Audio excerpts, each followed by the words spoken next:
Well, let's talk through some of the last 24 hours with Danny Finkelstein, Joe Berry, whose father, Sir Anthony Berry, the MP, was killed by an IRA bomb in Brighton, and Douglas Murray of The Spectator. Thank you all very much for coming in. We really appreciate it. And Joe, I'm going to start with you because you have a personal perspective on this.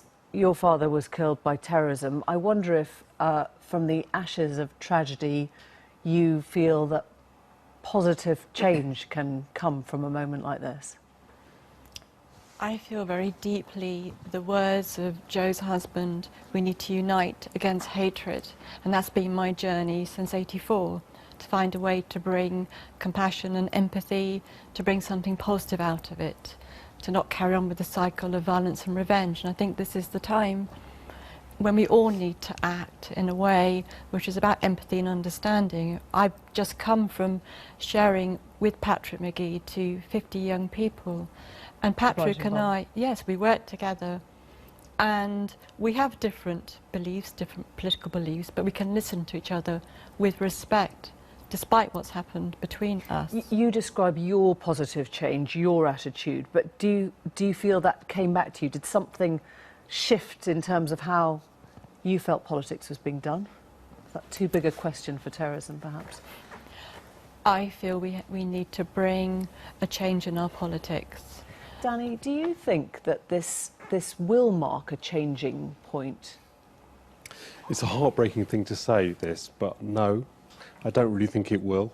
I mean, Jo Cox was clearly such an inspiring person to everyone who knew her and everyone who's learning of her example, that you would hope that it would teach more of the values of compassion and understanding and also commitment that she showed.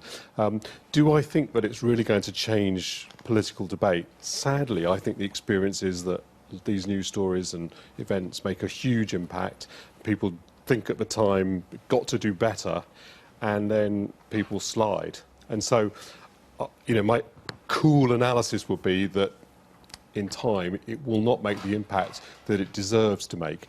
Any event that reminds us to behave well towards each other, to engage in civilised discussion at an intelligent level, that's always worth clinging on to, especially when it's something so tragic and one's desperate for something good to come out of something so awful. There are these moments, aren't there, Douglas, whether it's the Millie Dowler moment, as we called it, or the Aylan Kurdi moment, the picture of the little Kurdish boy. Do you have a sense that we are at a shifting point here, or that conduct will change as a result of this? I very much agree with Danny. I mean, I think that there are moments when things finally pause, and I think there's a pause at the moment and an absolutely necessary reflection. And I think there shouldn't be a person involved in politics in the country and who isn't thinking that. I don't think there's anyone in the country who is not thinking at the moment about that and reflecting, thinking whether the kind of politics we have and some of the adversarialism is right, whether some of the way in which people behave is right or not. But I think it's necessary we have that pause, and particularly, of course, we have the pause to remember her work. But it's also, of course, the case, as Danny says, that things do move on. And I do think it's very important that people, you know, we can't give an individual gunman, a murderer, a terrorist, whatever ideological insanity they have, we can't give somebody like that the right to decide how we have our democracy and how we debate and how we... One of your colleagues at The Spectator wrote this week, we should cancel not just the campaigning but the referendum.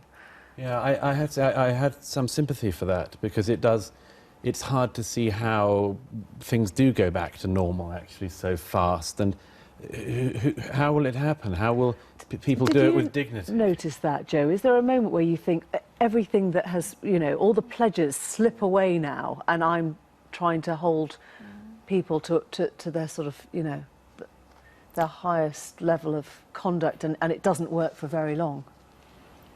I think change is possible, and if enough people believe in it. I really believe in people power. We can only change ourselves, but enough people say, I'm no longer going to blame other people for my problems. I'm going to find a way to challenge non-violently. I'm going to be a positive change maker. We'll unite and work together. I think this is an opportunity for us to come together and say, no more hatred, we are all connected, our brothers and sisters around the world. It's time to come together. I really believe that. And we've seen outpouring from around the world, Danny. One of the voices that entered this was Angela Merkel, who paid respects and then obliquely made reference to the Brexit campaigning being a part of this. Do you think that was in bad taste? Was it an overstepping of the line? I don't think anybody can say that it was. Not on the basis of anything that we know, nor on the basis of probability either. People don't go out and do that because of their view on the European Union.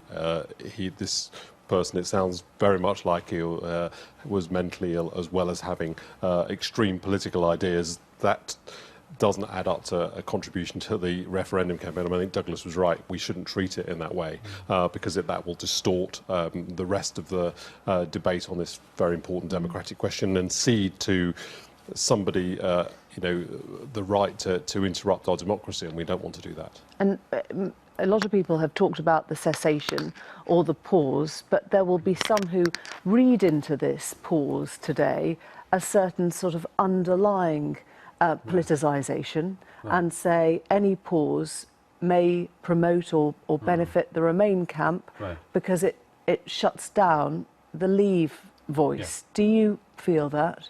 I thought that the Angela Merkel comments, and indeed those of one of the European commissioners, were obviously very politicising, and it was a great shame that that happened at this moment. But I think everybody has to remember that, the referendum is got about 50% of the country on one side and about 50% on the other, and neither side is wrong and evil.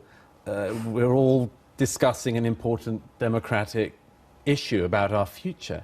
But again, we can't allow, from whatever side you're on or if you're undecided about this, we can't allow somebody who's insane or driven by an insane hatred to move that one way or the other. It would be the worst thing imaginable for our democracy if assassins' vetoes were allowed to rule. So where do you think we will hear the tone of the campaign now? Do you think we will lose the squabble from this, or the heat from this? Well, any capable politician will want to reflect the mood of the moment, and any decent human being will want to do that too. And I think on both sides there are both of those types of people. And so whatever one might think about the long-term impact of an event like this on the political discourse, the short-term impact certainly will be that people will make every attempt to take the heat down and make civilised and balanced arguments with each other. But naturally, political issues are important. People feel very passionately about them, and you can't take politics out of politics, and you shouldn't. And I don't think, Jo Cox, who was incredibly passionate herself about the things that mattered to her, would want that to happen either. And there is a passion that will naturally come through as we get closer to Thursday, Jo. Yes, and I think the day after is going to be very interesting. I think there are rifts that are developed across communities through social media, and it's time to heal that, to build those bridges, because I think it will be a lose-lose situation. There's been a lot of harm done by some of the hatred that's there, and will be time to heal it, build bridges and move on together. Thank you all very much.